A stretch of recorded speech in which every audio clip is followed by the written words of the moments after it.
Eu cumprimento os meus queridos amigos e irmãos em Cristo Jesus com a paz de meu Senhor. Seja bem-vindo ao estudo da lição número 10, Vivendo o Evangelho. Vamos orar ao nosso Deus.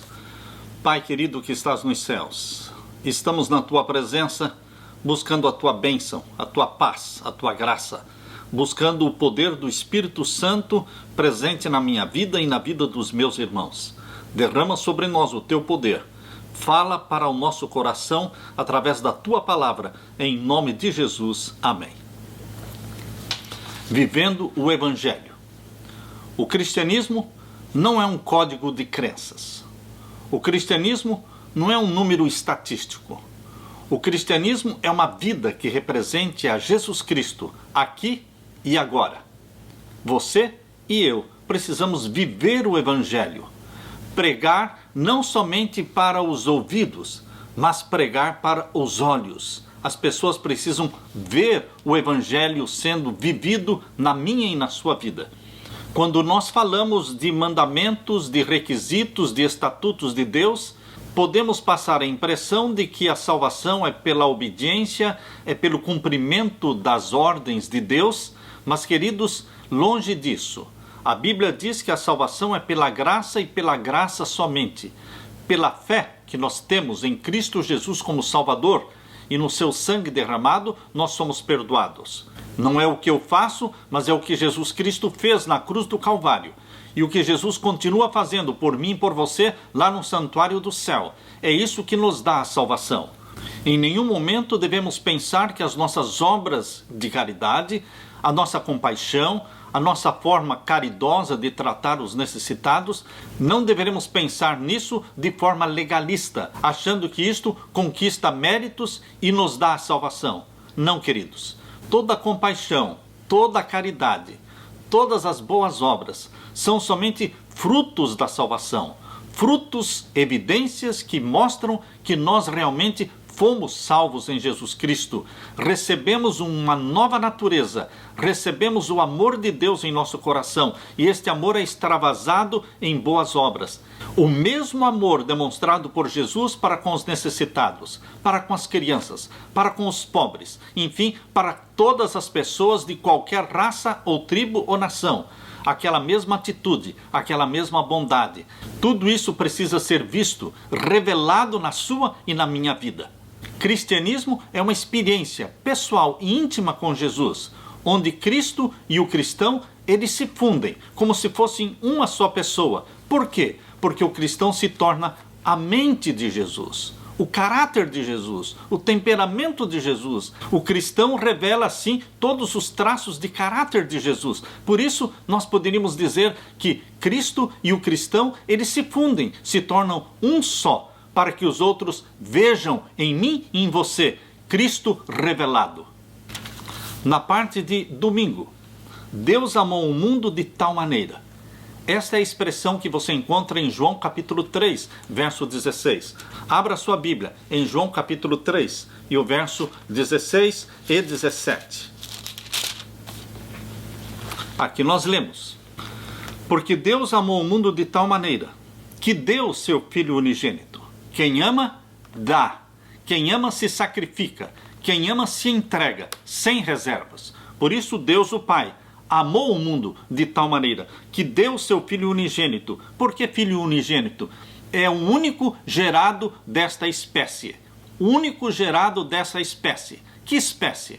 O único ser gerado já santo. Nasceu do ventre materno da Virgem Maria, já santo, conforme diz Lucas 1,35, onde Deus diz: o santo que de ti há de nascer será chamado Filho de Deus. Queridos, é o único da espécie. Ninguém mais nasceu santo do ventre materno. Só Jesus Cristo. Por isso, porque Deus amou o mundo de tal maneira que deu seu Filho unigênito, o único, para que todo aquele que nele crê,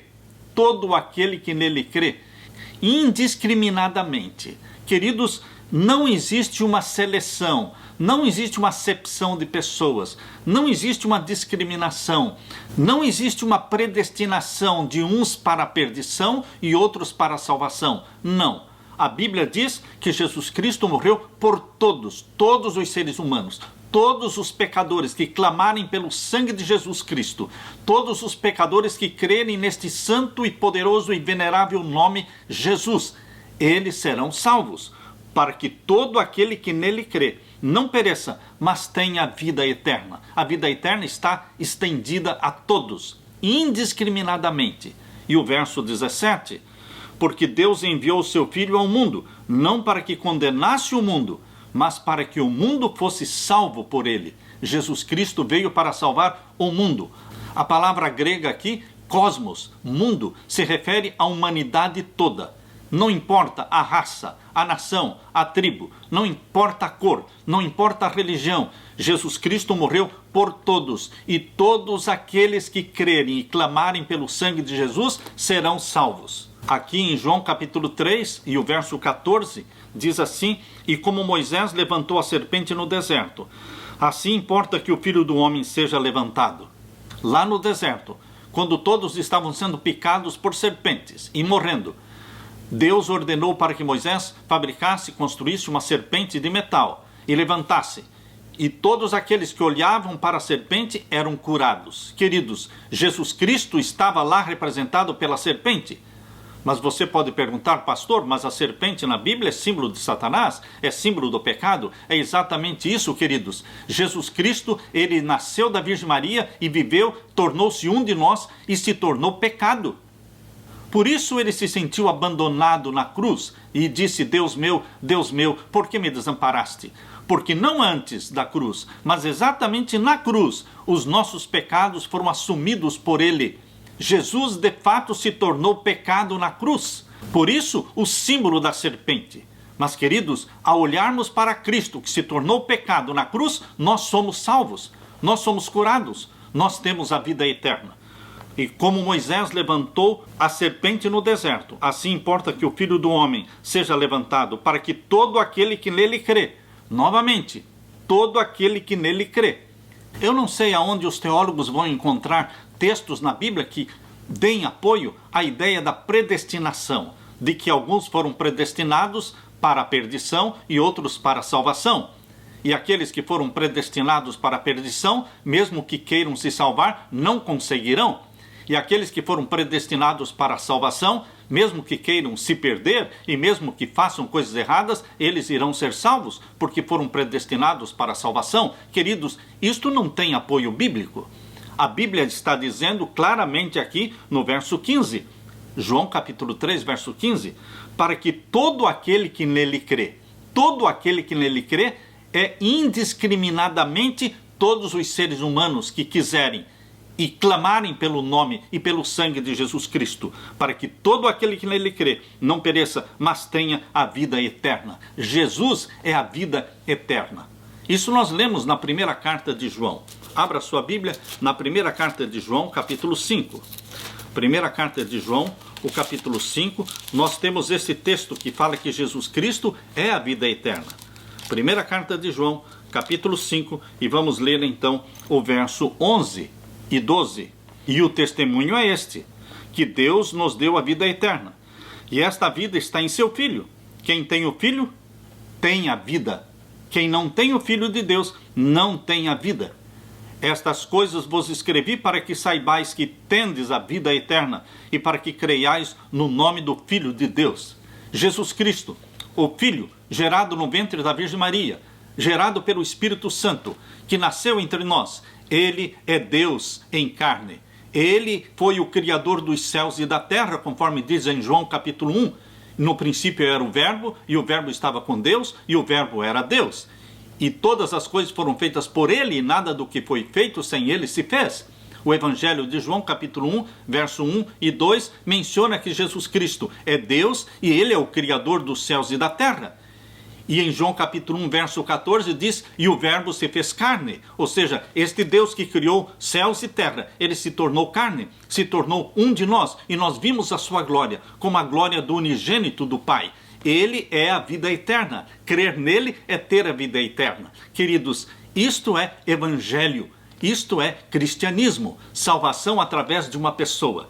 Jesus, em Adão, todos se perderam.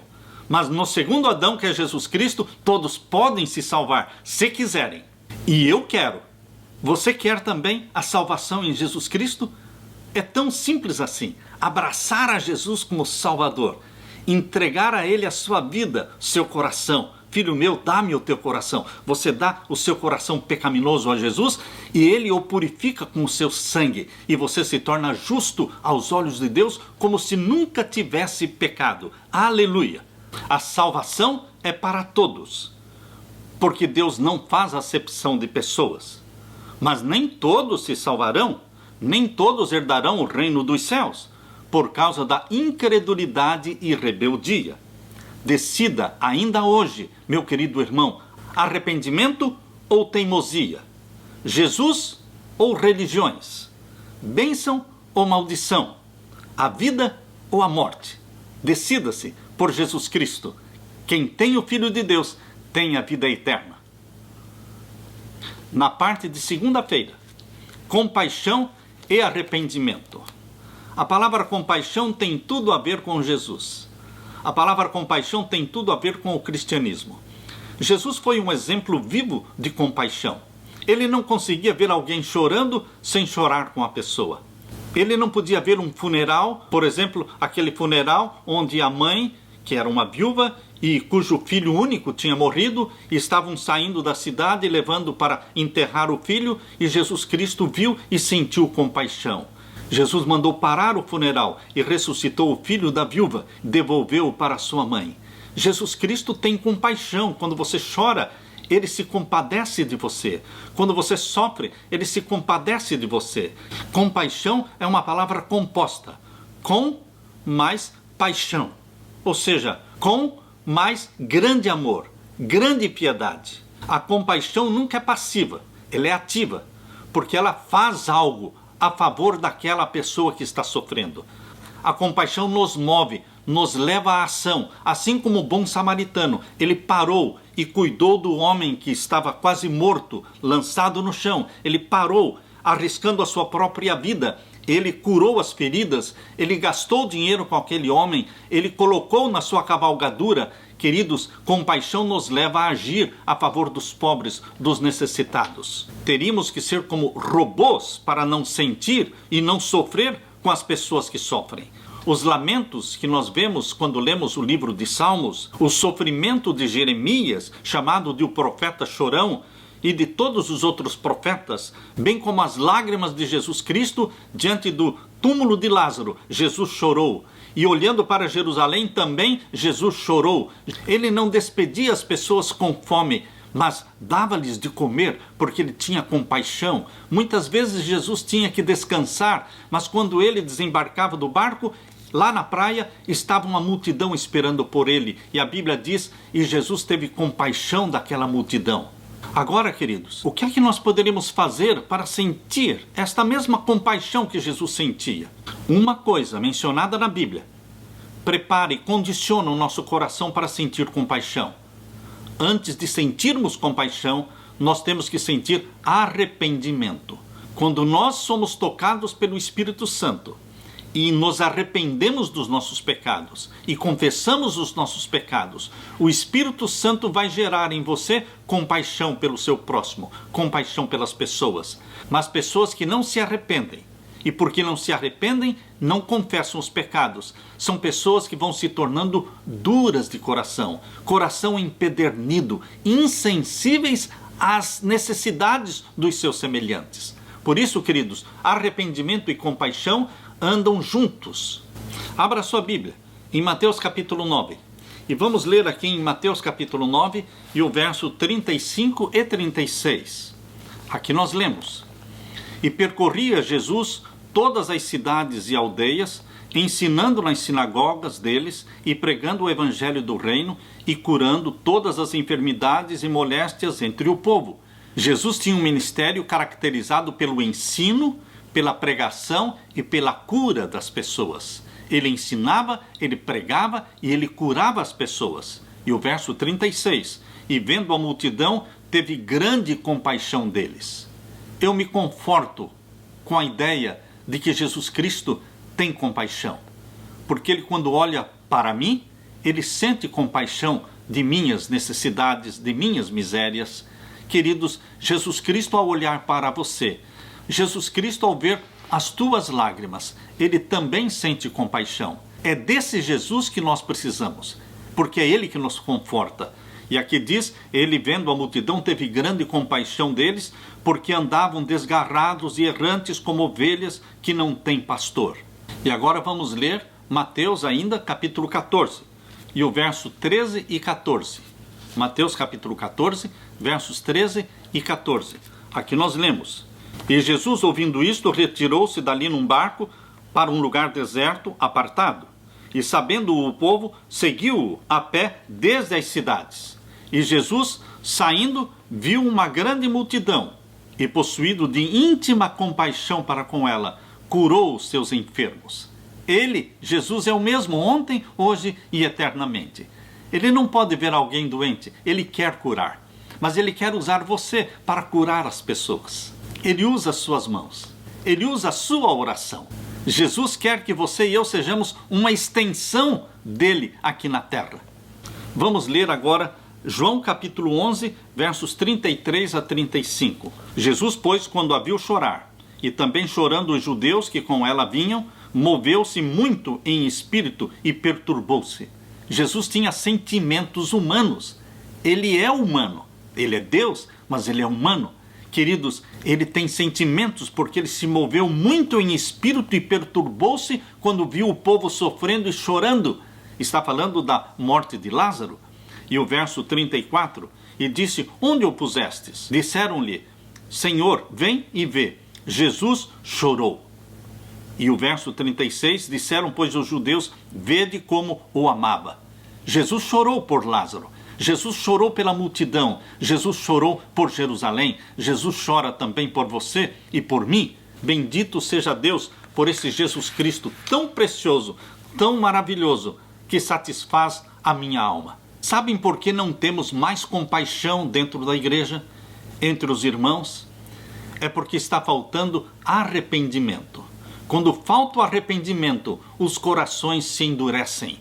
Nós nos tornamos insensíveis aos nossos irmãos que necessitam da nossa ajuda. Portanto, queridos, precisamos pedir a Deus, o nosso Pai, que nos dê o arrependimento, porque é Deus quem nos dá o arrependimento. Isto está em Atos capítulo 5 e o verso 31. Atos capítulo 5 e o verso 31 fala que Deus é quem dá o arrependimento. O arrependimento não nasce no seu coração do nada. Não, o arrependimento vem de Deus. Atos capítulo 5 e o verso 31. Aqui nós lemos: Deus, com a sua destra, o elevou a príncipe e salvador, para dar a Israel o arrependimento e remissão dos pecados. É Deus que dá o arrependimento. Nós podemos pedir o arrependimento. O egoísmo, a ganância, a mesquinhez, o preconceito, a ignorância e a negligência estão como raiz de todo o mal, de toda injustiça, de toda pobreza e opressão no mundo. E confessar os nossos pecados é o primeiro passo para lidar com esse mal. 1 João capítulo 1, verso 9 diz: Se confessarmos os nossos pecados, Ele, Deus, é fiel e justo para nos perdoar os pecados e nos purificar de toda a injustiça. Contemplando a Jesus Cristo diariamente, vamos nos tornar semelhantes a Ele, cheios de compaixão. Compaixão para com aqueles que vivem dentro da nossa casa. Compaixão para com aqueles que vivem dentro da nossa igreja. Compaixão com as pessoas na rua. O cristianismo, queridos, é mais do que um código de crenças. O cristianismo é uma vida que represente a Jesus Cristo, aqui e agora.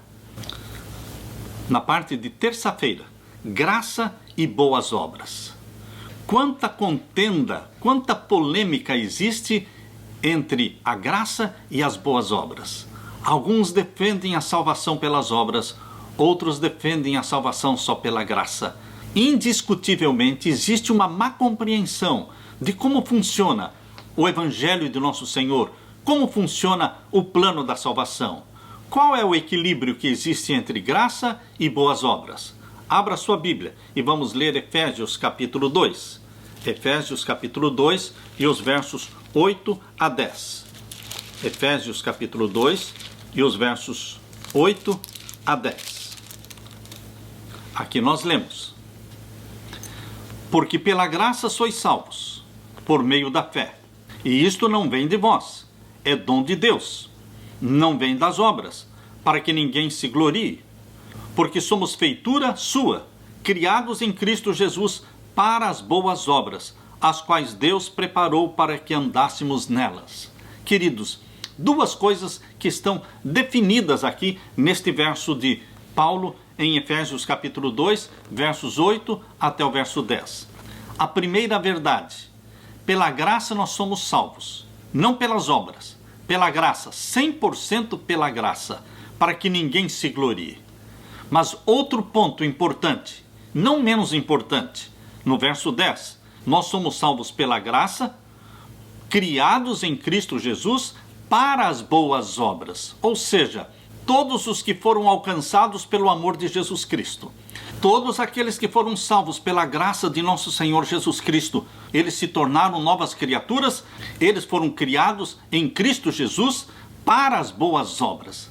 Isto é, existe na sua vida convertida uma abundância de boas obras, obras de obediência, obras que testificam que realmente fomos transformados, obras que testificam de que nós não somos mais o velho homem, a velha mulher. Temos um novo coração, nós temos um novo destino, que é o céu. Nós fomos gerados pelo Espírito Santo e agora não temos somente aquela natureza carnal má e perversa. Agora nós temos uma natureza chamada natureza santa e espiritual, igual à de Jesus, porque foi gerada também pelo Espírito Santo. Queridos, como novas criaturas, nós vamos viver na prática de boas obras, mas não para sermos salvos, mas sim porque fomos salvos em Cristo Jesus. Isto está muito claro na palavra de Deus. E agora vamos ler na primeira carta de João. A primeira carta de João, capítulo 3. Primeira carta de João, capítulo 3, e os versos 16 a 18. Primeira carta de João, capítulo 3, e os versos 16 a 18. Aqui nós lemos: conhecemos o amor nisto, que ele, Jesus, deu a sua vida por nós, e nós devemos dar a vida pelos irmãos. Cristianismo não é Jesus fez, eu não preciso fazer. Cristianismo é antes isto aqui: Jesus fez para me dar o exemplo, para que assim como ele fez, assim como ele viveu, vivamos também. Ele é o nosso exemplo, ele é o nosso modelo, ele pousa para ser reproduzido em cada um dos seus discípulos. E o verso 17: quem, pois, tiver bens do mundo e vendo seu irmão necessitado lhe cerrar as suas entranhas, como estará nele o amor de Deus? Se uma pessoa não se comove diante da desgraça, da miséria, da necessidade de um irmão, de uma irmã, queridos, esta pessoa não teria então compaixão? Como é que pode alguém que ama Jesus Cristo, que foi gerado pelo Espírito Santo, como pode esta pessoa não sentir compaixão, ficar indiferente às necessidades que o cercam? E o verso 18: meus filhinhos, não amemos de palavra, nem de língua, mas por obra e em verdade. Vamos deixar só de falar e falar. Vamos praticar as boas obras. Vamos estender a mão para os nossos irmãos que caíram. Vamos sim ajudá-los com alimento, com dinheiro, com o nosso tempo, com as nossas orações, com tudo o que nós pudermos. E agora vamos ler Tiago. Aqui em Tiago, capítulo 2. Tiago, capítulo 2, verso 24 e 25. Vedes então que o homem é justificado pelas obras e não somente pela fé. Queridos, parece que Paulo está se contradizendo com Tiago, e Tiago está falando o contrário do que Paulo falou lá em Efésios capítulo 2 e os versos 8 a 10. Mas na realidade, queridos, a salvação é pela fé e pela graça. Porém, é uma fé viva, uma fé operante, uma fé que me move a praticar boas obras. O resultado da fé genuína e verdadeira é que ela resulta na minha vida em boas obras, em obediência, em amor, em compaixão. Por isso que Tiago está dando ênfase de que na vida do cristão que diz que tem a fé, se ele não tiver as obras, Tiago diz, a sua fé então é morta, não é verdadeira. Porque a fé verdadeira produz obras. Por isso Tiago está dizendo no verso 24, vedes então que o homem é justificado pelas obras e não somente pela fé. Como pode o pecador também ser justificado pelas obras? Porque as obras aparecem como resultado da fé salvífica em Jesus Cristo. Por isso, Abraão foi justificado pelas obras, mas ele é o pai da fé, mas era uma fé operante. Abraão não somente ouviu o pedido de Deus para sacrificar o seu filho Isaque no Monte Moriá, ele obedeceu, ele caminhou 3 dias até chegar ao Monte Moriá, ele colocou o filho sobre o altar e levantou o cutelo para matar o rapaz. Ou seja, foi quando Deus disse a Abraão, Abraão, não mates o rapaz, porque agora eu sei que tu me amas. Ou seja, Abraão é o pai da fé, mas foi uma fé operante, obediente, que resultou nas boas obras. Da mesma forma, Raabe, ela foi salva, ela está entre as heroínas da fé, lá em Hebreus capítulo 11, ela escondeu e protegeu os espias israelitas, ela arriscou a sua própria vida. Por isso aqui diz, em Tiago capítulo 2 e o verso 25, e de igual modo Raabe, a meretriz, não foi também justificada pelas obras quando recolheu os emissários e os despediu por outro caminho? 2 exemplos, Abraão e Raabe. Ambos são chamados em Hebreus capítulo 11, herói e heroína da fé. Mas ambos, eles provaram que a fé era obediente, era operante. Ou seja, uma fé que resultou em obras. Assim é hoje, queridos. Nós não somos salvos pelas obras, nós somos salvos pela fé. Porém, é uma fé que resulta em obediência. Quando as pessoas veem que você está obedecendo os 10 mandamentos da lei de Deus, elas podem dizer para você, eu sou salvo pela fé. E você está guardando os mandamentos de Deus porque está tentando se salvar pelas obras. Queridos, não é assim. Nós somos todos salvos pela fé. Existe a fé pura e verdadeira, genuína, que diz que todos os salvos pela fé em Jesus Cristo se tornam obedientes aos mandamentos de Deus. E que o Espírito Santo nos dá o poder para obedecer. Isto é fé genuína e verdadeira. Na parte de quarta-feira, nossa humanidade em comum. Queridos, quando nós lemos a Bíblia, uma verdade que salta diante dos nossos olhos é de que existe um Pai para todos. Todos nós viemos de um só. Abra sua Bíblia em Atos, capítulo 17. Atos, capítulo 17, vamos ler o verso 26. Aqui nós lemos: E de um só fez toda a geração dos homens, para habitar sobre toda a face da terra, determinando os tempos já dantes ordenados e os limites da sua habitação. De um só fez toda a geração dos homens. Todos nós viemos de Adão. Adão veio de Deus. E todos nós viemos de Adão e Eva. Queridos, nossa origem é uma só. Não somos mais importantes do que ninguém. Não existe raça superior ou inferior. Todos nós fomos feitos de um só. E mais ainda, todos nós somos pecadores. Não há nenhum justo sequer que faça o bem e que nunca peque. Todos nós estamos destituídos da glória de Deus. É isto que está aqui em Romanos. Abra sua Bíblia. Romanos capítulo 3 e o verso 23. Porque todos pecaram e destituídos estão da glória de Deus. A Bíblia nos nivela a todos. Somos nivelados todos na posição de pecadores, destituídos da glória de Deus. Estamos na mesma situação. Todos precisamos de um Salvador. Por isso Deus amou o mundo de tal maneira que deu o seu Filho, porque todos os povos, raças, nações, todas as igrejas e religiões, todos precisam de um Salvador. E o Salvador é um só, Jesus Cristo, o único nome dado pelo qual podemos ser salvos. Atos capítulo 4, verso 12. Não existem vários nomes, não existem vários caminhos, só existe Jesus Cristo. Eu sou o caminho, a verdade e a vida. Ninguém vem ao Pai senão por mim. João capítulo 14, verso 6. Todos nós fomos nivelados na condição de pecadores destituídos da glória de Deus. Você e eu precisamos de Jesus. Também em Romanos capítulo 5 e o verso 12. Romanos capítulo 5, verso 12. Pelo que, como por um homem entrou o pecado no mundo. Quem foi este homem? Adão. Entrou através de Adão e todos nós somos de Adão. Herdamos a natureza pecaminosa de Adão.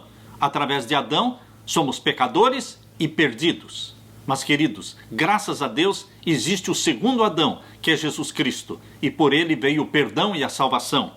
Pelo que por um homem entrou o pecado no mundo, e pelo pecado a morte. Assim também a morte passou a todos os homens, por isso que todos pecaram. A Bíblia nivela a todos como pecadores. Ninguém é melhor do que ninguém. E agora Romanos capítulo 5 e o verso 17. Porque se pela ofensa de um só a morte reinou por esse, muito mais os que recebem a abundância da graça e do dom da justiça reinarão em vida por um só, Jesus Cristo. Em Jesus Cristo todos temos vida eterna. O verso 19 diz: porque como pela desobediência de um só homem, Adão, muitos foram feitos pecadores, assim pela obediência de um, muitos serão feitos justos. Queridos, Deus não discrimina, Deus não faz acepção. Deus usou Ciro, que não era do povo de Deus, e chamou Ciro de o meu pastor. Deus falou com Melquisedeque, que também não era do povo de Deus. Ele viveu no tempo de Abraão, não foi descendência de Abraão, mas Melquisedeque foi chamado por Deus para ser sacerdote do Deus Altíssimo. Deus também chamou os magos do Oriente, quando eles estavam estudando os céus, lá na Mesopotâmia. Eles foram iluminados por Deus para entender que tinha nascido o Messias. Nós lemos na palavra de Deus em Mateus capítulo 2 e o verso 10. Mateus capítulo 2 e o verso 10. Aqui nós lemos: e vendo eles a estrela, alegraram-se muito com grande alegria. Por que Deus se revelou a estes magos do Oriente e não se revelou aos sacerdotes ali de Jerusalém? Queridos, Deus fala para aqueles que estão em busca da verdade. Deus se revela para aqueles que são humildes e com humildade estão buscando conhecer a verdade e a verdade somente. Agora vamos ler a segunda carta de Paulo aos Coríntios, capítulo 5. Segunda carta de Paulo aos Coríntios, capítulo 5, e o verso 14 em diante. Porque o amor de Cristo nos constrange, julgando nós assim, que se um morreu por todos, logo todos morreram. Há pessoas que dizem: é injusto, Adão pecou e logo todos nós nos tornamos pecadores. Todos os que nascemos nesta terra somos pecadores porque herdamos uma natureza pecaminosa dos nossos primeiros pais. Isto é injusto? Queridos, e isto aqui? Como é que você chamaria isto aqui? Seria injusto também? Vou repetir a leitura de segunda carta de Paulo aos Coríntios, capítulo 5, verso 14. Porque o amor de Cristo nos constrange, julgando nós assim, que se um morreu por todos, logo todos morreram. Ou seja, só Jesus morreu na cruz. E porque ele morreu na cruz, todos os que creem nele podem ser salvos? Seria isso injustiça? Não, queridos. Isto é graça. A graça de nosso Senhor Jesus Cristo. Deus não somente fala que todos os que vieram de Adão são pecadores e destinados à morte. Deus não fala somente isto. Deus fala também que todos aqueles que creem em Jesus Cristo, o segundo Adão, são candidatos para a vida eterna. Se Jesus Cristo morreu na cruz, logo todos os que creem em Jesus Cristo morreram também. E o verso 15 diz: e ele morreu por todos, para que os que vivem não vivam mais para si, mas para aquele que por eles morreu e ressuscitou. O cristão que encontra Jesus Cristo e que ama Jesus Cristo não vive mais para si. Não é fazendo a sua própria vontade, não é seguindo os seus próprios caminhos, não é comendo o que ele quer, não é bebendo o que ele quer, não é se vestindo como ele quer, não é assistindo na televisão o que mais lhe interessa. Não, queridos, ele não vive mais para si. O cristão precisa entender isso. Jesus Cristo nasceu nesta terra com uma missão específica: morrer por você e por mim. Ele não veio fazer a vontade dele, ele veio fazer a vontade do Pai. E o Pai disse: filho, você precisa morrer pela humanidade. E mesmo que por 3 vezes Jesus tenha pedido: Pai, passa de mim este cálice, o Pai dizia: não, meu filho, você precisa beber o cálice da morte, vamos salvar a humanidade. E Jesus Cristo viveu para obedecer o Pai. Assim também, meus queridos, todos os cristãos precisam entender que eles não vivem nesta terra para fazer a vontade própria, vivendo para si mesmos, mas para Jesus Cristo. Qual é a vontade de Jesus? Que faria Jesus em meu lugar? Obediência e submissão a Jesus Cristo, exatamente como está aqui na segunda carta de Paulo aos Coríntios, capítulo 5 e o verso 15. Ele morreu por todos, para que os que vivem não vivam mais para si. Aleluia! Eu não vivo para mim mesmo. Eu só penso em Jesus, penso em agradá-lo, fazer a vontade dele. Vivemos sim para aquele que por nós morreu e ressuscitou. E agora, segunda carta de Paulo aos Coríntios, capítulo 5 e o verso 17. Assim que se alguém está em Cristo, nova criatura é. As coisas velhas já passaram, eis que tudo se fez novo. Os velhos hábitos deixaram de existir. A velha vida foi enterrada nas águas do batismo e nascemos como novas criaturas em Cristo Jesus, gerados pelo Espírito Santo. E agora o verso 18. E tudo isto provém de Deus, que nos reconciliou consigo mesmo por Jesus Cristo e nos deu o ministério da reconciliação. Isto é, Deus estava em Cristo reconciliando consigo o mundo, não lhes imputando os seus pecados, e pôs em nós a palavra da reconciliação. De sorte que somos embaixadores da parte de Cristo. Antes, nós vivíamos na carne, mas agora nós vivemos no Espírito e somos embaixadores do céu. Você está nesta missão sagrada, ser embaixador de Cristo, como se Deus por nós rogasse. Rogamo-vos, pois, da parte de Cristo, que vos reconcilieis com Deus. Aquele que não conheceu o pecado, o fez pecado por nós. Ele se tornou serpente na cruz do Calvário. Ele se fez pecado por nós, para que nele fôssemos feitos justiça de Deus. Isto é evangelho, isto é graça. Este é o plano da salvação, aberto, acessível a todos aqueles que quiserem, indiscriminadamente, embaixadores de Cristo. Esta é uma posição honrosa que Jesus nos dá. Representarmos Jesus Cristo no mundo. O mundo precisa ver nos cristãos uma evidência do poder do cristianismo. Isto está em Obreiros Evangélicos, página 29. E no livro Desejado de Todas as Nações, página 615, diz assim: Cristo pousa para ser retratado em cada um dos seus discípulos. Aonde quer que formos, deveremos levar conosco Jesus e revelar aos outros quão precioso é o nosso Salvador. Desejado de Todas as Nações, página 108. Queridos, embaixadores de Jesus Cristo, o Espírito Santo nos capacita para vivermos e agirmos como embaixadores de Cristo na terra, preparando um povo para a volta de Jesus. Aleluia! Na parte de quinta-feira, o Evangelho Eterno. Queridos, Apocalipse capítulo 14, você encontra ali as 3 mensagens angélicas. O Evangelho Eterno está na primeira mensagem angélica. Mas nós poderíamos dizer que o Evangelho Eterno inclui todas as 3 mensagens angélicas. Abra sua Bíblia e vamos ler Apocalipse 14. Aqui nós lemos a partir do verso 6. E vi outro anjo voar pelo meio do céu. Tinha o Evangelho Eterno, para o proclamar aos que habitam sobre a terra e a toda nação e tribo e língua e povo, dizendo com grande voz: temei a Deus e dai-lhe glória, porque vinda é a hora do seu juízo, e adorai aquele que fez o céu, e a terra, e o mar, e as fontes das águas. Nessa primeira mensagem angélica, 3 pontos se destacam.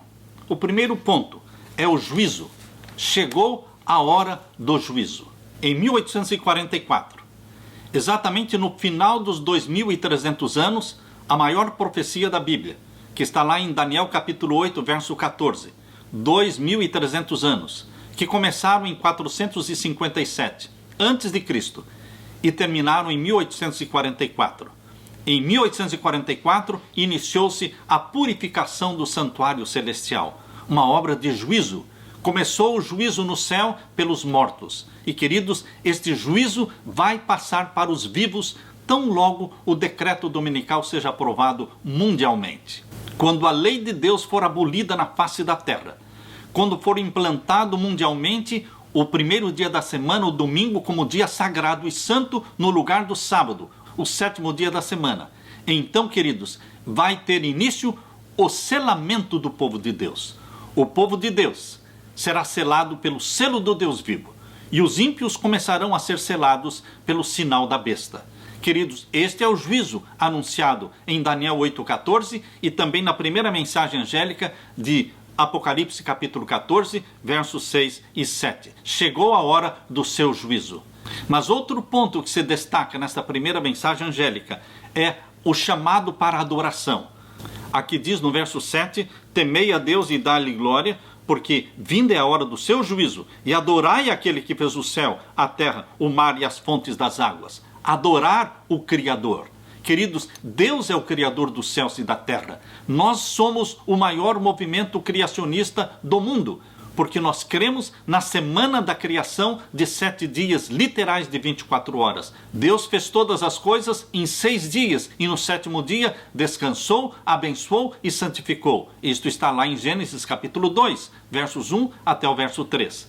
E Deus volta a falar nos mandamentos, quando ele escreveu os 10 mandamentos lá no Monte Sinai. Quando ele escreveu em 2 tábuas de pedra os 10 mandamentos, que estão registrados em Êxodo capítulo 20. Deus colocou o 4º mandamento, falando o mesmo que ele tinha falado em Gênesis capítulo 2, versos 1 a 3. O 4º mandamento da lei de Deus, Êxodo capítulo 20, versos 8 a 11, diz: lembra-te do dia do sábado para o santificar. 6 dias trabalharás e farás toda a tua obra, mas o 7º dia é o sábado do Senhor teu Deus. Nele não farás nenhuma obra, nem tu, nem teu filho, nem tua filha, nem o teu servo, nem a tua serva, nem o teu animal, nem o estrangeiro que está dentro das tuas portas. Por quê?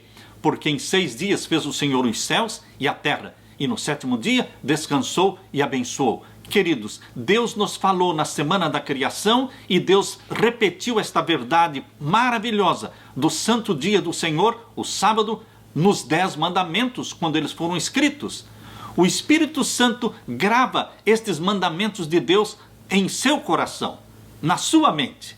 Todos os salvos pela graça e pelo sangue de Jesus Cristo, eles são salvos para obedecer, salvos para as boas obras. Somos salvos para viver adorando o Criador dos céus e da terra. Por isso a mensagem do primeiro anjo diz: adorai aquele que fez os céus e a terra. Como eu posso adorar o Criador?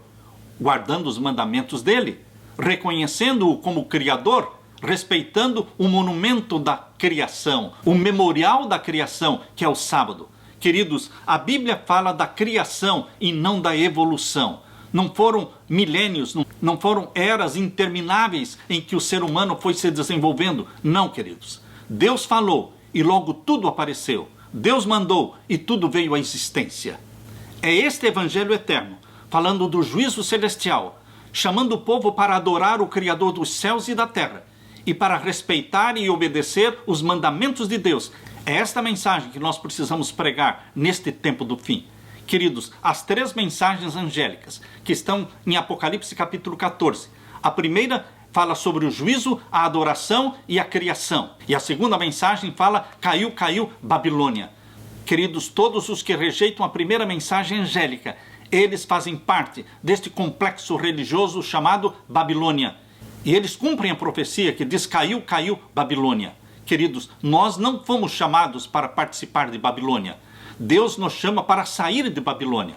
É isso que está lá em Apocalipse 18, verso 4.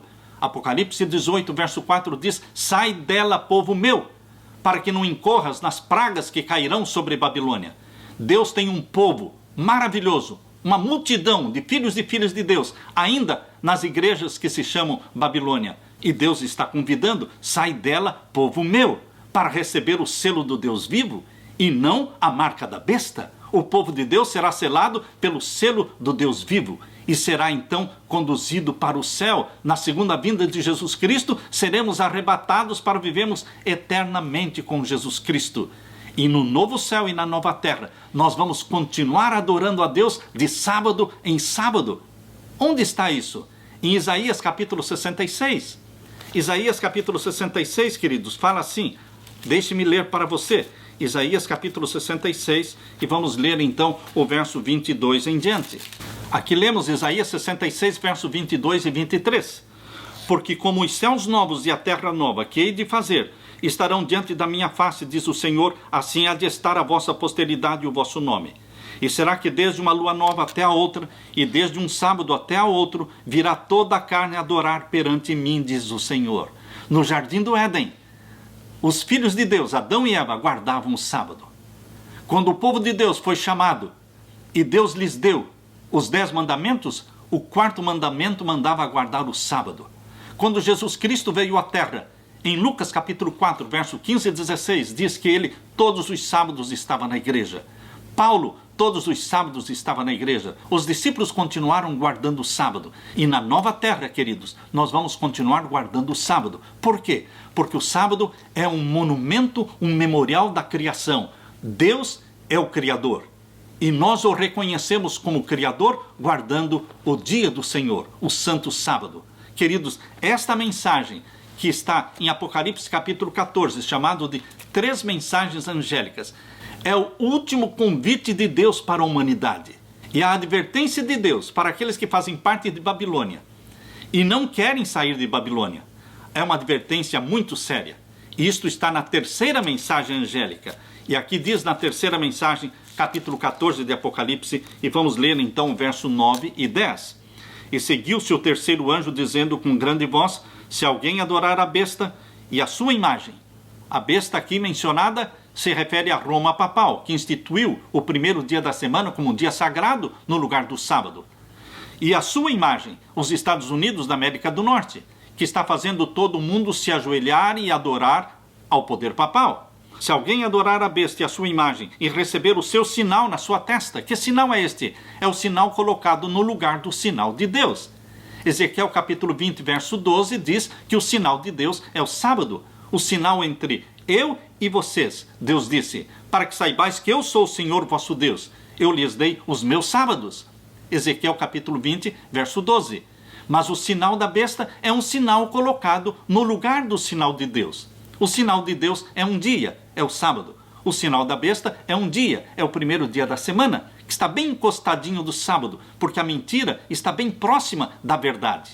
Queridos, Deus está convidando vocês para receberem o selo do Deus vivo, e não o sinal da besta. Mas aqueles que insistirem em guardar o primeiro dia da semana, eles recebem esta condenação que está aqui na 3ª mensagem angélica, capítulo 14 de Apocalipse, versos 9 e 10. E seguiu-os o 3º anjo dizendo com grande voz: se alguém adorar a besta e a sua imagem e receber o sinal na sua testa ou na sua mão, também o tal beberá do vinho da ira de Deus, que se deitou não misturado no cálice da sua ira, e será atormentado com fogo e enxofre diante dos santos anjos e diante do Cordeiro. Eu não quero receber o sinal da besta. Eu não quero beber do vinho da ira de Deus sem mistura. E você, meu querido irmão? Jesus está apelando para o seu coração. Jesus está dizendo: filho meu, dá-me o teu coração. Sai de Babilônia. Sai dela, povo meu. E ainda dentro da 3ª mensagem angélica, você vai encontrar as características distintas do povo de Deus. Aqui lemos em Apocalipse 14, verso 12. Aqui está a paciência dos santos. Aqui estão os que guardam os mandamentos de Deus e a fé de Jesus. Você está sendo convidado por Deus para se unir a este povo que guarda os mandamentos de Deus e tem a fé de Jesus. Ora, vem, Senhor Jesus, que Deus derrame sobre você o Espírito Santo. Amém.